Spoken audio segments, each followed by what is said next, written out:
नमस्कार। मैं हूं अंजू पंकज। बेंगलुरु में बड़ी शान से विपक्षी पार्टियों ने शातिर तरीके से अपने गठबंधन का नाम इंडिया रख लिया। पुराना नाम यूपीए, उसे उतारकर इन पार्टियों ने नया चोगा पहन लिया। लेकिन सवाल यह है कि क्या नाम बदलने से इन पार्टियों का भ्रष्टाचार छिप जाएगा? लाखों करोड़ों के जो घोटाले आरजेडी, आम आदमी पार्टी और कांग्रेस ने किए हैं, क्या नाम बदलने से वो छिप जाएंगे? मोदी वर्सेस इंडिया 2024 का लोकसभा चुनाव इस तरीके से पेश करके क्या ये 26 पार्टियों का गठबंधन पीएम मोदी को चुनौती दे पाएगा?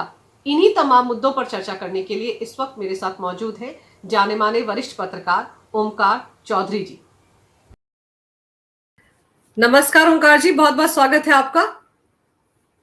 बहुत बहुत धन्यवाद अंजू जी, याद करने के लिए। आपके सभी दर्शकों को भी मेरा नमस्कार। सर, ये बताइए कि ये जो विपक्षी पार्टियों ने बेंगलुरु में खिचड़ी पकाई है और जो नाम रखा है जिसको लेकर सबसे ज्यादा विवाद इस वक्त चल रहा है, इस नाम को रखने की क्या जरूरत थी? ये सोची समझी रणनीति के तहत किया गया एक प्रोपेगेंडा कहा जा सकता है। देखिए, एक आरोप इनमें से अधिकांश पार्टियों के नेताओं पर लगता रहा है कि जो भारतीय जनता पार्टी का सांस्कृतिक राष्ट्रवाद है, या जो एक ब्रांडिंग इस समय हो रही है इंडिया की, भारत की, वैश्विक स्तर पर, तो उसमें कहीं ना कहीं जो विपक्षी दल हैं वो मोदी की आलोचना करते हुए कई बार देश विरोधी दिखाई देने लगते हैं, और इसको लेकर के क्रिटिसिज्म भी इनको झेलना पड़ा है। तो मुझे लगता है कि कहीं ना कहीं से ये आइडिया दिया गया कि जो नया गठबंधन आप बनाने जा रहे हैं उसमें अगर कोई पैट्रियोटिक कुछ इस तरह के संकेत संदेश आप दे सकें, तो शायद जो आप पर एक धब्बा लगता है, जो आप पर एक आरोप लगता है, वो शायद कम हो जाए, धुल जाए। तो बहुत सोच समझ करके मुझे लगता है कि ये नाम रखा गया है। इसको लेकर के भी इन लोगों के बीच में ही थोड़ी सी कुछ टसल है। कुछ कुछ लोग इस नाम से सहमत नहीं थे, जिनमें नीतीश का नाम भी आ रहा है, एक आध नाम और आ रहा है। इसके अलावा जो इनके ट्वीट आप ध्यान से पढ़ें तो शरद पवार ने डेमोक्रेटिक अलायंस लिख दिया, और बाकी लोग जो हैं वो डेवलपमेंटल लिख रहे हैं उसको। तो अभी अभी ये भी मतलब थोड़े से इनिशियल स्टेज पर हैं। इन्होंने सोचा था कि आप इंडिया उसका शॉर्ट फॉर्म करेंगे तो एक जैसे धमाका हो जाएगा, भारतीय जनता पार्टी वाले या एनडीए वाले या जो उनके समर्थक हैं वो सदमे में चले जाएंगे कि अरे ये क्या हुआ, इन्होंने तो मजमा ही लूट लिया। पर जो सोशल मीडिया पर हम देख रहे हैं, ये लोग ट्रोल ज़्यादा हो रहे हैं इस नाम को लेकर के, तरह तरह के मीम बन रहे हैं, कई तरह की बातें कही जा रही हैं। अब ये भी काउंटर अटैक कर रहे हैं, बीजेपी के बारे में कह रहे हैं कि बीजेपी फॉर इंडिया ही इन्होंने ट्विटर हैंडल का नाम क्यों रखा, या ऐसे बहुत सारी योजनाएं जो हैं वो मोदी जी की सरकार के द्वारा चलाई गई है जिसके साथ इंडिया शब्द जुड़ा हुआ है। मतलब जो एक हिमंता बिस्वा शर्मा ने ट्वीट किया था कि उन्होंने अपने ट्विटर हैंडल पर भी इंडिया के बजाय भारत कर लिया था, उसको लेकर के भी ये काउंटर कर रहे हैं, अटैक कर रहे हैं। लेकिन हाँ, ठीक है, वो इन्होंने जो रखा है। अब सवाल तो ये भी है कि नाम में क्या रखा है, आपके कर्म कैसे हैं, आपकी नीतियां क्या हैं, आपकी नीयत कैसी है, आपका नेतृत्व कैसा है, आपके जो अतीत के कर्म कांड हैं वो कैसे हैं। मैंने तो कल एक वीडियो भी बनाया था जिसमें कहा था कि 19 साल की उम्र में यूपीए को गला घोट करके इन्होंने मार दिया बेंगलुरु में, और उसको वहां दफन भी कर दिया। 2004 में ही तो जन्म हुआ था यूपीए का, 2023 आते आते केवल 19 साल की उम्र में उसकी हत्या कर दी गई। क्यों की गई? क्योंकि 19 साल के भीतर ही यूपीए ने ऐसे ऐसे कारनामे किए थे, ऐसे ऐसे भ्रष्टाचार और घोटाले किए थे कि कोई भी यूपीए के साथ, उसके नाम के साथ इकट्ठा होने को भी तैयार नहीं था, उसके साथ चलने को भी तैयार नहीं था। तो नाम में क्या रखा है, मैंने ये बात इसीलिए कही है कि नाम में कुछ नहीं रखा है। आपकी नीति क्या है, आपकी नीयत क्या है भ्रष्टाचार करने की, आपकी नीयत क्या है सत्ता में किसी भी तरीके से वापस लौटने की। इसके लिए चाहे आप केरल में देख लीजिए या दूसरे राज्यों में देख लीजिए, जहां इनकी आपस में ही खटपट होती रहती है, आपस जी में ही सींग भिड़े रहते हैं, जी तो वहां तो आप एक साथ नहीं हैं। और बिल्कुल। राष्ट्रीय स्तर पर आप मुस्कुराते हुए गलबैयां केवल इसलिए कि प्रधानमंत्री पद पर एक आदमी ऐसा आकर के बैठ गया है हम्म, जो ना खुद खाता है ना किसी को खाने दे रहा है। तो इनको तकलीफ इस बात की है कि चलो हमसे सत्ता तो छिन गई 2014 में, जी लेकिन उसके बाद तो हमें कम से कम चैन की नींद सोने दो। अब वो भी नहीं हो रहा है, जो इन्होंने खाया है अतीत में वो अब निकलेगा। उसको उसको निकाला जा रहा है। तो इस बात की भी तकलीफ है। तो किसी जी तरीके से इस आदमी को चलता किया जाए, इसे हटाया जाए, इसलिए ये सब एकजुट हो रहे हैं। लेकिन सर अजीब बात यह है कि जैसे इंडिया को लेकर ऐतराज जताया गया, तो आप देखिए कांग्रेस पार्टी के तेवर ये कहना शुरू कि जिसको इंडिया से ऐतराज है वो बाहर चला जाए। अब सोचिए इस तरह की बातें कह रहे हैं और फिर आप घोटालों की एक लंबी चौड़ी फेरिस्त के साथ आए। वो कहते हैं ना कि माल तो पुराना, जैसे पीएम मोदी ने भी कहा, प्रोडक्ट तो पुराना ही है लेकिन उसका तैयारी वगैरह उसको सजा सजू के नया बना दिया गया है।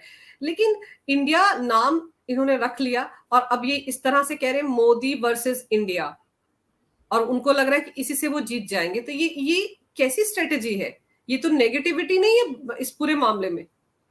देखिए, एक तो कई बार क्या होता है कि हम लोग मतलब जो आजकल की पॉलिटिकल पार्टियां हैं हम्म और जिस तरह के नेता अब आ गए हैं अलग अलग पार्टियों के नेतृत्व के तौर पर, हम्म जिनका शायद अध्ययन भी उतना नहीं है, जिनकी जानकारी भी उतनी नहीं है, और शायद ज़मीन पर तो वो कभी रहते ही नहीं हैं, लोगों के बीच तो कभी जाते ही नहीं हैं।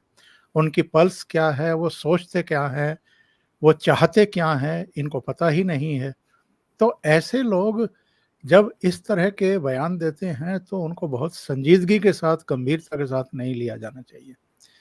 क्योंकि अगर आपको यही पता नहीं है कि जन भावना क्या है हम्म अलग अलग मुद्दों को लेकर के, तो आप क्या खाक राजनीति करेंगे और क्या खाक नेतृत्व करेंगे देश का या प्रदेश का या पार्टियों का।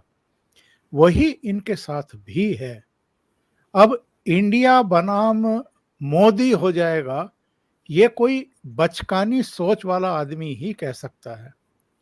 जिस प्राइम मिनिस्टर ने पूरी दुनिया में भारत का, इंडिया का नाम जो है एक अलग लेवल पर पहुंचा दिया है, और सब कहते हैं जितने भी इस समय अलग अलग देशों में हमारे भारतीय मूल के लोग रह रहे हैं, वो आह्लादित हैं, खुश हैं, उमंग से थिरकते हुए दिखाई देते हैं जब भी प्राइम मिनिस्टर वहां जाते हैं।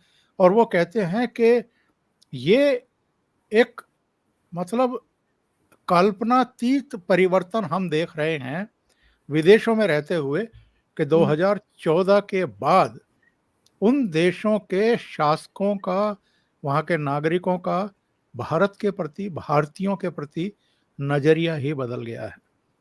और जो हमारा पासपोर्ट है वो आज दुनिया के हर देश में बहुत सम्मान के साथ देखा जाता है। अभी जी मैं किसी पाकिस्तानी अभिनेत्री का कोई इंटरव्यू सोशल मीडिया पर देख रहा था। उसने हम्म कहा था कि मैं एक इंडियन फिल्म कर रही थी बाकी कलाकारों के साथ, हम भी किसी देश में लैंड किए थे, वहाँ शूटिंग चलनी थी 10-15 दिन। एयरपोर्ट पर बाकी सबको तो इजीली जाने दिया गया, लेकिन मेरे पास चूंकि पाकिस्तानी पासपोर्ट था तो मुझे रोक लिया गया। मुझसे तरह तरह के सवाल पूछे गए, मुझे आधा घंटा लगा वहाँ से निकलने में। और ये कहती कहती वो अभिनेत्री रो पड़ी हम्म कि हमारे जो हुक्मरान हैं उन्होंने पाकिस्तान को किस स्टेज पर ला करके खड़ा कर दिया है कि हम अगर विदेश भी जाते हैं तो हमारे पासपोर्ट को देखते ही लोगों का नज़रिया बदल जाता है, हमें तंग किया जाता है, तरह तरह के सवाल पूछे जाते हैं। और एक इंडिया है जिसके लोगों को सिर्फ देखा गया, उस पर स्टाम्प लगाया गया और उनको जी। जाने दिया गया। तो ये जो चेंज आया है, ये क्या हमारी भारत की जनता को दिखाई नहीं दे रहा है? या जो ये हाईवेज, एक्सप्रेसवेज, वाटरवेज बन रहे हैं, जो इंफ्रास्ट्रक्चर मजबूत हो रहा है, जो हमारा सांस्कृतिक गौरव पुनर्स्थापित हो रहा है, ये पब्लिक को दिखाई नहीं दे रहा है। जो अभी आईएमएफ की रिपोर्ट आई है या विश्व बैंक बैंक की रिपोर्ट आई है या हमारे नीति आयोग की रिपोर्ट आई है कि गरीबी की जो संख्या है गरीबों की वो काफ़ी घट रही है, ये पब्लिक महसूस नहीं कर रही है। तो ये कहना कि साहब इंडिया बनाम मोदी लड़ाई हो जाएगी, आप ख्वाब पाले रहिए, गलतफहमी पाले रहिए और 2024 में बस सीधे जाकर के इंडिया बनाम मोदी ही करके देख लीजिए तो आपको पता लग जाएगा। बिल्कुल। सर, अब मज़ेदार ये है कि वो बिल्कुल सही कहा आपने कि कुछ भी पालिए, साँप पालिए, छुछुंदर पालिए, लेकिन गलतफ़हमी कभी मत पालिए। अब ये देखिए कि ये जो पार्टियाँ हैं, ये जितनी भी पार्टियाँ शामिल हुई, इन सबकी अपनी-अपनी डफली, अपना-अपना राग है। पर मुझे तो ये समझ नहीं आता सर कि अरविंद केजरीवाल इस गठबंधन में चले गए और उनकी आप सोशल मीडिया पर फ़ोटो देखिए, हम हैं इंडिया वाले, जिसमें झंडा अकेले लहराते हुए जा रहे हैं, पैरों पर इंडिया लिखा हुआ है। वो वहाँ क्या करने गए हैं?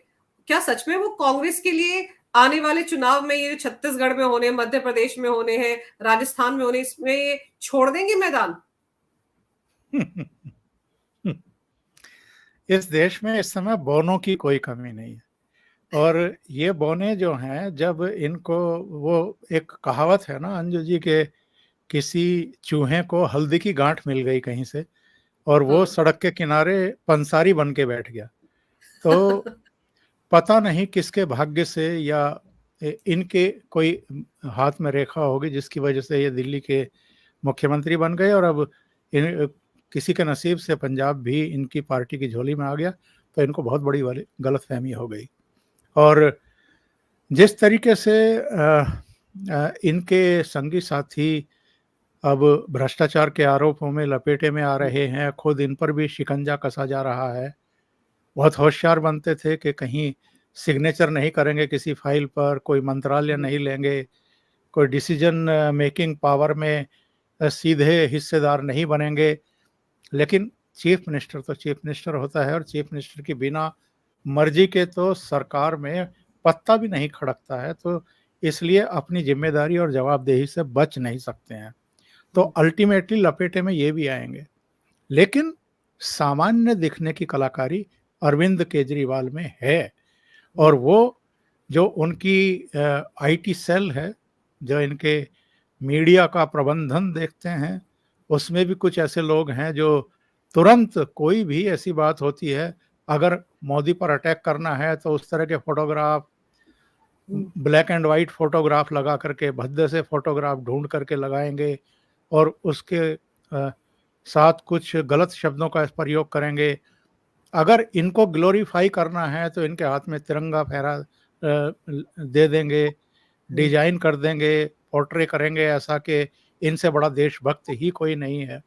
कहाँ थी इनकी देशभक्ति जब सर्जिकल स्ट्राइक पर सवाल खड़ा किया था, जब बिल्कुल। एयर स्ट्राइक पर सवाल खड़े कर रहे थे, जब गलवान घाटी में जो हमारे वीर सेनानी वीर गति को प्राप्त हुए थे उस पर सवाल खड़े कर रहे थे और मोदी सरकार को क्रिटिसाइज कर रहे थे।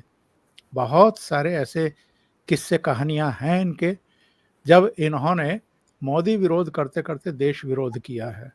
तो ये लोग सब वही जो मैंने शुरू में कहा, इनमें से आप जितनी पॉलिटिकल पार्टियां हैं इनमें से मोर देन 50% या 60% ऐसी हैं जिन पर कोई ना कोई केस है, जो भ्रष्टाचार में लिप्त है। और नरेंद्र मोदी ने तो जब पोर्ट ब्लेयर के वीर सावरकर अंतर्राष्ट्रीय एयरपोर्ट का उद्घाटन कर रहे थे तो कह भी दिया था कि ये कट्टर भ्रष्टाचारियों का सम्मेलन हो रहा है।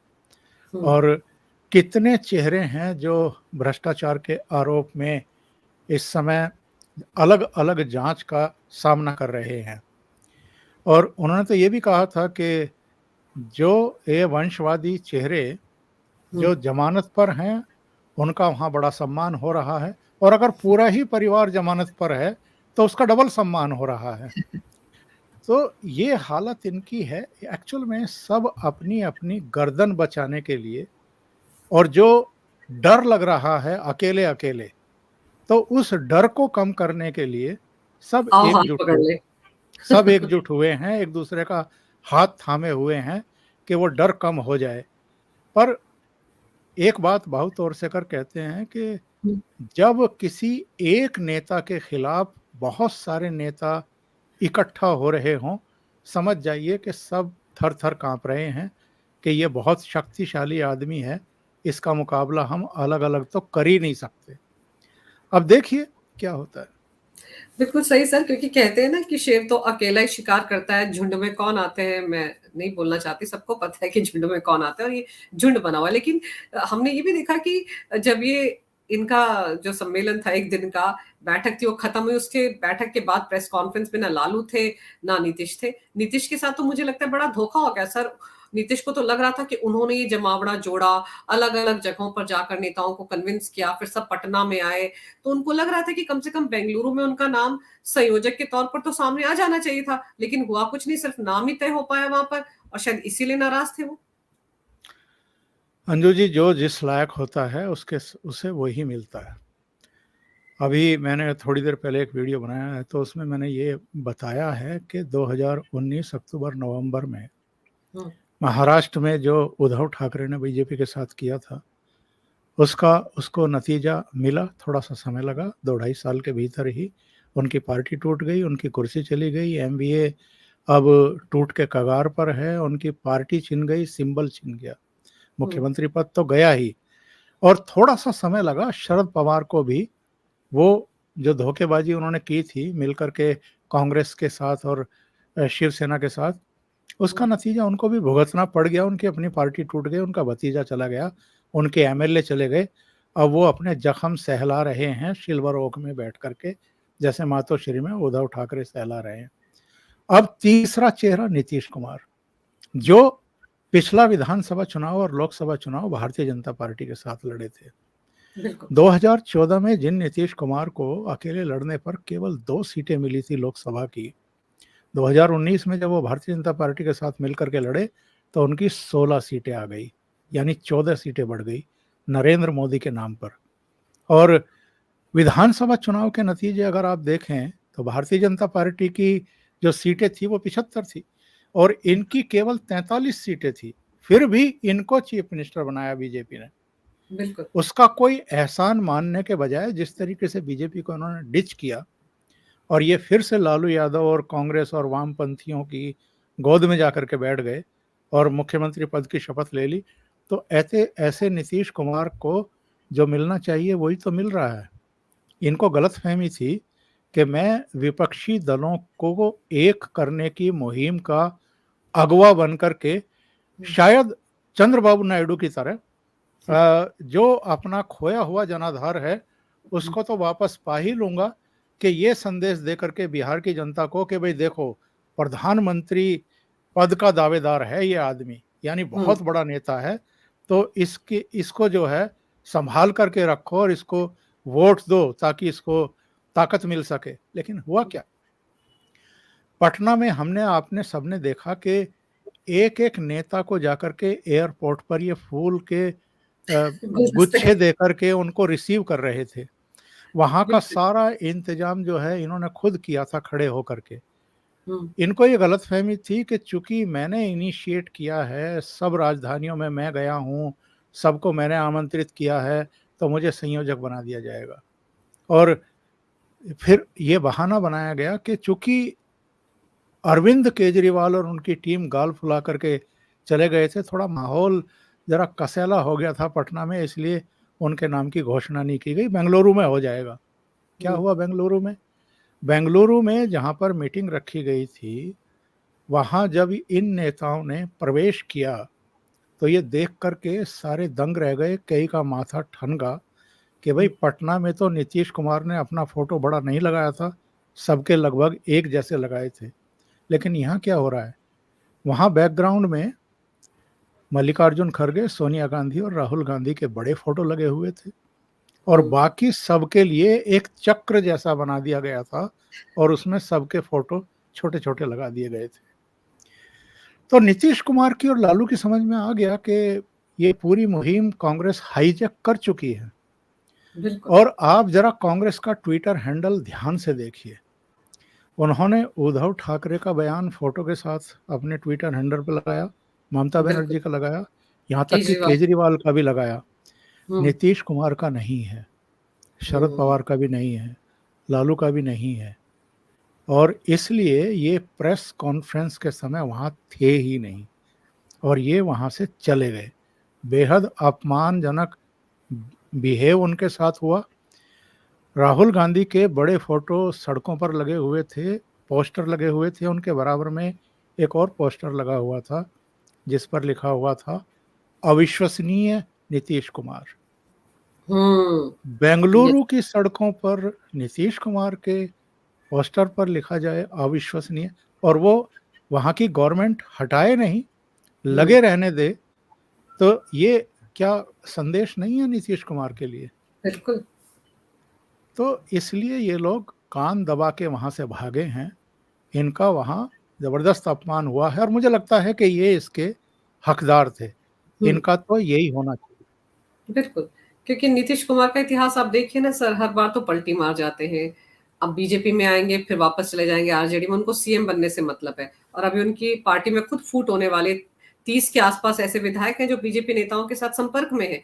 किसी भी वक्त ये हो सकता है। वो तो खुद कहते हैं कि हम ज्यादा कंफर्टेबल बीजेपी के साथ हैं, अगर आरजेडी के साथ जाने की बात कर रहे हैं खुद नीतीश कुमार। लेकिन ये बताइए कि अब ये देखो कि वहां पर वाम दल भी पहुंचे हुए थे, और सीताराम येचुरी का आज का बयान देखिए कि हम तो बंगाल में किसी भी हालत में ममता बनर्जी के साथ नहीं जाएंगे। कांग्रेस का ही नेता है अब अधीर रंजन चौधरी, वो तो खुद मुंह फुलाकर बैठे हैं वहां पर, वो तो बड़े नाराज है पंचायती चुनाव के बाद। तो क्या लग रहा है, ये भले ही इकट्ठा हुए, इन्होंने भले ही एक मीटिंग कर ली कि हम 26 से हम इकट्ठा हो गए, लेकिन बिखराव तो मीटिंग के साथ ही शुरू हो गया है। कांग्रेस ने तो आज ऐलान कर दिया है कि हम 370 लोकसभा सीटों पर लड़ेंगे। 2019 में कांग्रेस 420 सीटों पर लड़ी थी। उसका कहना है कि ये हमने इतनी सीटें भी मतलब थोड़ा सा इस शर्म लिहाज में छोड़ दी है कि भाई जो विपक्षी दल हैं जो हमारे साथ इकट्ठा हो रहे हैं उनको कुछ मिल जाए। उनको ये शिकायत ना रहे कि कांग्रेस हमें स्पेस नहीं दे रही है। यानी 373 सीटों पर अगर कांग्रेस लड़ेगी तो फिर आप समझ लीजिए कि वो जो साथ इकट्ठा हुए हैं ये 25 और दल, इनके लिए क्या बचा है। और जो आपने अभी सीताराम येचुरी का जिक्र किया है, मुझे ये बताइए कि ममता बनर्जी क्या वामपंथियों के लिए और कांग्रेस के लिए सीटें छोड़ेगी, या कभी भी नहीं। अखिलेश यादव इनको बरेली और रायबरेली और अमेठी से आगे बढ़ने देंगे? वो कहेंगे कि आपके पल्ले में तो कुछ है ही नहीं, आपको कितनी वोटें मिलती हैं। तो अलग अलग मतलब राज्यों में केजरीवाल दिल्ली में छोड़ेगा, पंजाब में छोड़ेगा? बिल्कुल नहीं छोड़ेगा। और जिस तरीके से ये ब्लंडर पर ब्लंडर करते जा रहे हैं कांग्रेस वाले, पहले अध्यादेश वाले मामले पर झुक जाना अरविंद केजरीवाल के सामने, अब अरविंद केजरीवाल के बयान और फोटो अपने ट्विटर हैंडल पर देना। और मजेदार बात देखिए कि अरविंद केजरीवाल की पार्टी आम आदमी पार्टी के ट्विटर हैंडल पर राहुल गांधी, मल्लिकार्जुन खड़गे के किसी के बयान नहीं है, किसी का फोटो नहीं है। तो ये शो करता है कि कांग्रेस कितनी डेस्परेट है, कितनी मजबूर हो गई है कि जो इनको गालियां देते रहे हैं ये अब उनकी भी चमचागिरी और चापलूसी पर उतर आए हैं कि किसी भी तरीके से 2024 में सब इकट्ठे हो जाएं और किसी तरह नरेंद्र मोदी की विदाई हो जाए बस। उसके बाद प्रधानमंत्री चाहे जो बने, पर कम से कम हमारी कठपुतली रहेगा। जैसे एचडी देवगौड़ा थे, आई के गुजराल थे, चौधरी चरण सिंह थे या चंद्रशेखर थे, तो उनको तो हम बाहां मरोड़ करके अपने मतलब निकलवाते रहेंगे। और अगर वो उन्होंने हमारी नहीं मानी तो फिर उनकी सरकार गिरा देंगे। सरकार गिराने का तो बहुत बड़ा अनुभव इनके पास में है। सर, और मजेदार ये है कि आपने सही याद दिलाया कि कैसी गालियां निकालते थे। मैं तो ये नहीं सोच पा रही कि एक आम आदमी को भी अगर कोई इतनी गालियां निकालता, दूसरा बंदा उसकी शक्ल ना देखे जिंदगी भर। यहाँ तो सरेआम खड़े होकर माइक पर अरविंद केजरीवाल सोनिया गांधी के लिए कैसे कहते थे, धोखा हो गया जी, ईडी को बंद कर दो, सीबीआई को बंद कर दो, एसीबी को, सोनिया गांधी को अंदर करो, सारा भ्रष्टाचार खुल जाएगा। शीला दीक्षित को कैसी गालियां निकालते थे। और आप आज देखिए कि, और फिर लिस्ट शरद पवार के नाम की निकालते थे कि उनके तो हमारे पास स्विस खातों के अकाउंट भी हैं। अब सोचिए, ये सब बातें करने के बाद भी कांग्रेस ने गले लगा लिया केजरीवाल को, और केजरीवाल की पार्टी के राघव चड्ढा, आज ही उनका बाइट में सुन रही थी कहीं पर कि हमारी नजर में तो पीएम पद का उम्मीदवार केजरीवाल होना चाहिए। बताइए। अभी इन्होंने घोषणा की है कि मुंबई की जो अगली बैठक होने वाली है उसमें हम इसका संयोजक घोषित करेंगे। संयोजक घोषित करेंगे मतलब वो एक तरीके से प्रधानमंत्री पद का ही चेहरा होगा या उम्मीदवार होगा। हो सकता है उसमें आगे जाकर के ये कोई और संशोधन करने बैठ जाए, लेकिन अभी जरा और चुनाव को नजदीक आने दीजिए। हम भी यही हैं, आप भी यही हैं, ये कांग्रेसी और ये केजरीवाल और ममता बनर्जी और शरद पवार सब यही है। जैसे जैसे चुनाव नजदीक आएंगे ऐसा रायता फैलेगा इनका, इन 26 में से कम 10 छोड़ करके भाग जाएंगे और जो बाकी बचेंगे वो अपनी मनमानी करेंगे। फिर ये कहेंगे कि नहीं नहीं फला फला सीटों पे हमारा फ्रेंडली मैच होगा। हाँ, यानी उनके भी प्रत्याशी खड़े उतरेंगे, होंगे। हमारे भी प्रत्याशी उतरेंगे। तो ये फोटो अपॉर्चुनिटी के लिए ठीक है, गलतफहमी पैदा करने के लिए ठीक है, एक जनता को भ्रमित करने के लिए भी ठीक है। और जब आप इस तरीके से इकट्ठा होते हैं तो आप उन लोगों को भी मैसेज भेजते हैं जो बड़े बड़े उद्योगपति और कुछ पशु धनपति नरेंद्र मोदी को पसंद नहीं करते हैं। तो उनका डोनेशन लेने के लिए भी और पैसा इकट्ठा करने के लिए भी इस तरह के कई बार प्रयास होते हैं। मुझे इसमें कोई सीरियसनेस नहीं लगती है। मुझे धरातल पर ये रत्ती भर भी उतरता हुआ दिखाई नहीं दे रहा है और ये सारे नेता इकट्ठे हो रहे हैं। तो मुझे एक बात बताइए, ममता बनर्जी क्या 4 अतिरिक्त वोट अखिलेश यादव को आकर के उत्तर प्रदेश में दिला सकती हैं क्या? नहीं, या आई तो थी, तो याद होगा हाँ, या विधानसभा चुनाव में। या शरद पवार जो है वो गुजरात में जाकर के कांग्रेस की कोई मदद कर सकते हैं क्या? अभी तो अपनी कर ले सब वो। ये अपने अपने प्रदेशों के भी कंप्लीट लीडर नहीं है, यानी बिल्कुल। सर्व स्वीकार्य नेता नहीं है। ये दूसरी जगह कहाँ किसकी मदद कर सकते हैं? और जब हम राष्ट्रीय अंतर्राष्ट्रीय स्तर पर प्रधानमंत्री नरेंद्र मोदी की जो गतिविधियां हैं, जो स्वीकार्यता है, जो लोकप्रियता है, जो उनके प्रति एक भरोसा है, केवल देश की जनता की तरफ से नहीं, बल्कि एक बात नरेंद्र मोदी ने एनडीए के घटक दलों को संबोधित करते हुए कही है, मैं उसको उद्धृत भी करना चाहूंगा। उन्होंने कहा है कि देश मन बना चुका 2024 के लिए और विदेश भी मन बना चुका है। उनका कहना था कि अमेरिका जिस तरीके से सम्मान दे रहा है, फ्रांस जिस तरीके से सम्मान दे रहा है, ऑस्ट्रेलिया, जापान और अलग अलग कंट्री जिस यूके और यूएई जिस तरीके से हमें सम्मान दे रहे हैं, और केवल सम्मान नहीं दे रहे, वो दीर्घकालिक बड़े बड़े हमारे साथ आगे के सौदे कर रहे हैं। तो वो क्यों कर रहे हैं? क्योंकि उनको पता है, उनको विश्वास है कि 2024 में भी यही आ रहे हैं। उन्होंने कहा कि जब देश की जनता को पता है, वो मन बना चुके हैं, तो विदेश में भी जो बड़ी बड़ी ताकतें हैं, जो जो महा शक्तियां हैं, उनको भी पता है कि कौन आ रहा है 2024 में। तो बाकी ये सब जो कुछ चल रहा है इस समय, ये सब मुझे एक्चुअल में पॉलिटिशियन कम लगते हैं, और जो दिल्ली में एनएसडी के कलाकार होते हैं, जो अभिनय सीखते हैं, वो ज़्यादा लगते हैं ये, और अभिनय भी ठीक तरीके से नहीं कर पाते हैं और ठीक तरीके से सबको संभाल भी नहीं पा रहे हैं, सबको साथ लेके भी नहीं चल पा रहे हैं।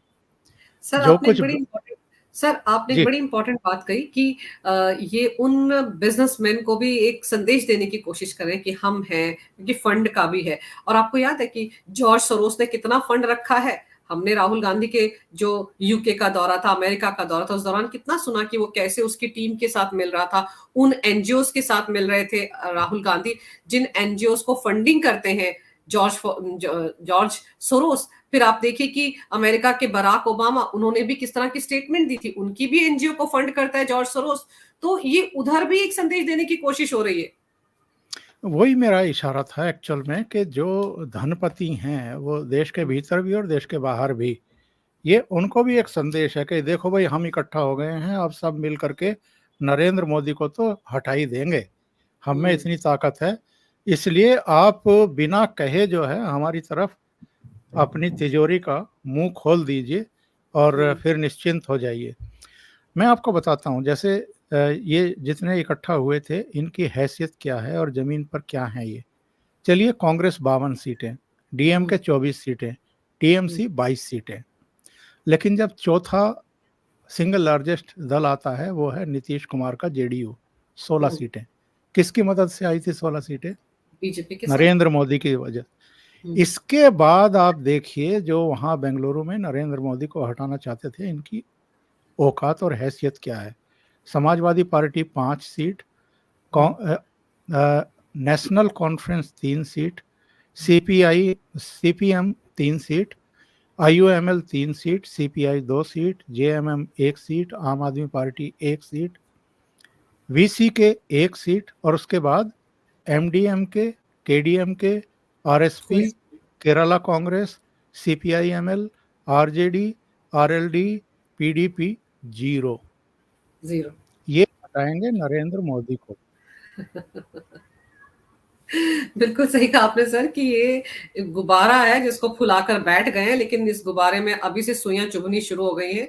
जिस तरह से अलग अलग डफलिया, अलग अलग राग वाली बात शुरू हो गई कि मेरा कैंडिडेट होना चाहिए मेरा, लेकिन देखना दिलचस्प होगा कि मुंबई वाली बैठक होती कब है, और इस बैठक में वो 11 सदस्यों वाली एक कमेटी बनाने की बात भी वो कितनी सिरे चढ़ती है, और संयोजक के नाम पर सच में मोहर लगती है नहीं, ये भी देखना दिलचस्प होगा। लेकिन फिलहाल नाम जो इन लोगों ने रख लिया उसकी वजह से काफी ट्रोल हो रहे हैं और एक्सपोज भी हो रहे हैं, क्योंकि सवाल तो ये उठता है ना कि भाई अगर इतने सारे घोटाले करके ईडी के डरने वाले, सीबीआई से डरने वाले, जो सुप्रीम कोर्ट से गुहार लगाते हैं कि हमें ईडी से बचा लो, अगर वो सब 26 पार्टियों के लोग इंडिया है तो फिर हम क्या है, हम कौन है फिर? सवाल तो जनता यही पूछ रही है उनसे, तो अब इस सवाल का जवाब भी इनको देना पड़ेगा। लेकिन आपने विपक्षी खेमे में जो एक खिचड़ी पक रही है, इस पर जो विस्तार से जानकारी मेरे दर्शकों को दिया ओंकार जी, उसके लिए आपका बहुत बहुत धन्यवाद। जी नमस्कार। नमस्कार। नमस्कार।